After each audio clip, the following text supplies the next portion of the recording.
మన కళ్యాణ్ రామ్ గారి movie wise చెప్తున్నాను, నిజంగా చెప్తున్నాను, జెన్యూన్ గా చెప్తున్నాను. సెకండ్ హాఫ్ అయితే ఎక్సలెంట్ గా ఉందన్నమాట. ఈ మధ్య నేను ఒక 1 year నుంచి చూసిండే మూవీస్ లో విరూపాక్ష తర్వాత బెస్ట్ సెకండ్ హాఫ్ అంటే ఇదే అని నేను చెప్తాను. సీరియస్లీ సెకండ్ హాఫ్ ఎక్సలెంట్ గా ఉంది.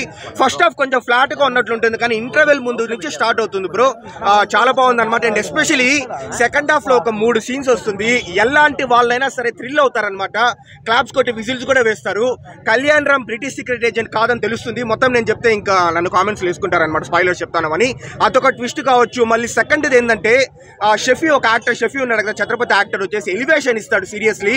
అండ్ అదే టైంలో కళ్యాణ్ రామ్ డైలాగ్స్ చెప్తారు. నిజాయితీగా ఉండడానికి నేను ఏమైనా కుక్కని అనుకుంటానవా, నేను సింహాన్ని అని బ్రిటిష్ వాళ్ళతో చెప్తారనమాట. సో మీ అందరికీ చుక్కలు చూడడం హాబీ ఏమో, నాకు చుక్కలు చూపించడం హాబీ. ఇప్పుడు ఒక్కొక్క చుక్క నేను మీకు చూపిస్తాను అని చెప్పే డైలాగ్ కావచ్చు. మీ బ్రిటిష్ వాళ్ళు వచ్చేసి మా నేల కావాలని వచ్చారు కదరా, మీకు ఇస్తాను, నేల ఇస్తాను, 6 అడుగులు నేల ఇస్తాను, కాకపోతే ఇప్పుడు కాదు, మిమ్మల్ని చంపి పాతి పెట్టిన తర్వాత ఇస్తాను అని చెప్పే డైలాగ్స్ కావచ్చు. 1, 2, 3 డైలాగ్స్ కాదు, ఇలాంటివన్నీ గూస్ బంప్స్ వచ్చే డైలాగ్స్ ఒక 10 ఉన్నాయి. ఓవరాల్గా చెప్పాలంటే ఇప్పుడు ఎక్సలెంట్ సెకండ్ హాఫ్ మనకు వచ్చేసి.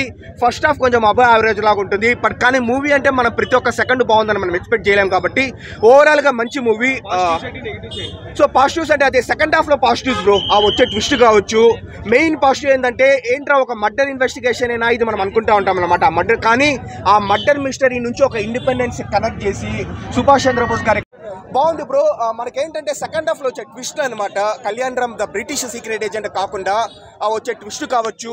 డైలాగ్స్ అనమాట. మీ బ్రిటిష్ వాళ్ళు మా నేల కోసం వచ్చారు కదా, నేల ఇస్తాను మీకు, కాకపోతే 6 అడుగులు నేల ఇస్తాను, మిమ్మల్ని చంపి పాతి పెట్టేటప్పుడు అని చెప్పేది కావచ్చు. సో ఇలాంటి మీకు చుక్కలు చూడడం హాబీ ఏమో, నాకు చుక్కలు చూపించడం హాబీ. సో ఇలాంటి డైలాగ్స్ అని నిజంగా బాగా పేలింది. గూస్ బంప్స్ వచ్చే డైలాగ్స్ ఉన్నాయి. 2, 3 ట్విస్టులు ఉన్నాయన్నమాట. ఫస్ట్ హాఫ్ అయితే కొంచెం ఫ్లాట్గా సాగుతూ ఉంటుంది. అరే ఏంట్రా ఫస్ట్ హాఫ్ కొంచెం ఫ్లాట్గా సాగుతూ ఉంది అని అనుకుంటే ఇంటర్వెల్ మెంత్ దగ్గర నుంచి స్టార్ట్ అయ్యి సెకండ్ హాఫ్ ఎక్సలెంట్గా ఉంటుంది.